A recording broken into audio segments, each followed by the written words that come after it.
बघा मित्रांनो, ह्या वर्षी हो आंबा लागलेला मग दिसतात का माहीत नाही. हे बघा टाकलं का तोंडाकडे दिले बघा.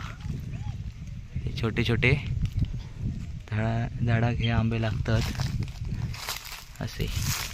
आणि हे जो आंबो आमचो ते का अजून काय लागाक नाही, मोहराक नाही हवाय तसं. इथे हे जांभळाचं झाड आहे गाडी. हां मी ओढतोय, तू मोड. हे जे झाड आहे ना आम्ही जे मोडतोय ते हे बघा झाडांचं कॅन्सर आहे बघा. कोणी बघा अंगर बघ बांधा म्हणतात ते का, तर एकदा लागला ना का वाढत जातं ते का, लवकर नाही काढलं. माझ्या हातावर कोण चढलं तर फोकसच होणार नाही. तर मित्रांनो, आता जर तुम्ही व्हिडिओ बघितला, तुमका व्हिडिओ जर आवडला असा तर सबस्क्राईब करा, लाईक करा आणि शेअर करा. तर बाय बाय.